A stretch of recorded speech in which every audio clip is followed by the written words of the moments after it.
ଜାପାନର ବିମାନ ବନ୍ଦରରେ ଅବତରଣ କରିବା ସମୟରେ ଦୁଇଟି ବିମାନ ପରସ୍ପର ସହ ମୁହାଁମୁହିଁ ଧକ୍କା ହୋଇଛି। ଏଠାରେ କିନ୍ତୁ ଦୁର୍ଘଟଣାକୁ ଏଡ଼ାଇ ଦିଆଯାଇଛି। ସ୍ଥାନୀୟ ସମୟ ଅପରାହ୍ନ 5:30ଟାରେ ହୋକାଇଡୋ ନ୍ୟୁ ଚିଟୋଜ୍ ବିମାନ ବନ୍ଦରରେ କୋରିଆ ବାୟୁ ଓ କାଥେ ପ୍ୟାସିଫିକ୍ ବିମାନ ମୁହାଁମୁହିଁ ଧକ୍କା ହୋଇଥିଲା। ହୋକାଇଡୋ ଜାପାନର ଉତ୍ତର ଦ୍ୱୀପ ଅଟେ। ଧକ୍କା ହେବା ପରେ ଉଭୟ ବିମାନ କ୍ଷତିଗ୍ରସ୍ତ ହୋଇଛି। ଜାନୁଆରୀ 16 ତାରିଖ ମଙ୍ଗଳବାର ଏହି ଘଟଣା ଘଟିଛି।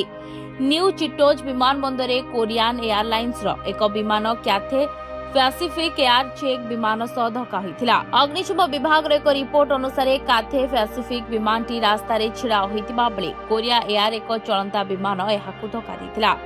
ଦୁର୍ଘଟଣା ସମୟରେ ବିମାନରେ କୌଣସି ଯାତ୍ରୀ ନଥିଲେ। ବ୍ରଡକାଷ୍ଟର ଏନ୍ଏଚ୍କେ ଅନୁଯାୟୀ କାଥେ ପ୍ୟାସିଫିକ୍ ଏହା ସୁନିଶ୍ଚିତ କରିଛି। ସାପୋରୋରୁ ହଂକଂକୁ ତାଙ୍କର ବିମାନ ଥିଲା CX-583।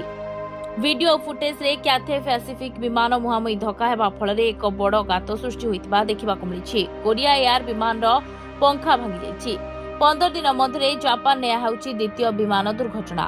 ରନୱେରେ ବିମାନ ମୁହାଁମୁହିଁ ଧକ୍କା ହେବାରୁ ବିଶୃଙ୍ଖଳା ସୃଷ୍ଟି ହୋଇଥିଲା। ସୂଚନାଯୋଗ୍ୟ 2 ଦିନ ତଳେ ଜାପାନରେ ହଠାତ୍ ଏକ ବିମାନର ଝରକାରେ ଫାଟ ଦେଖିବାକୁ ମିଳିଥିଲା, ଯାହାକୁ ନେଇ ଯାତ୍ରୀଙ୍କ ମଧ୍ୟରେ ହଇଚଇ ସୃଷ୍ଟି ହୋଇଥିଲା।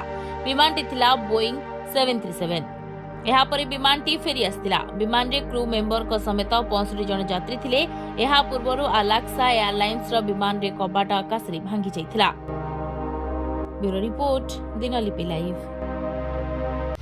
आशा करूछु भिडियोटी आपको भल लगी अपडेट खबर जानापी दिनलिपि लाइव सहित जोड़ी रुहतु। आम चैनल को लाइक शेयर सब्सक्राइब करूँ और बेल आइकन को क्लिक करूँ। धन्यवाद।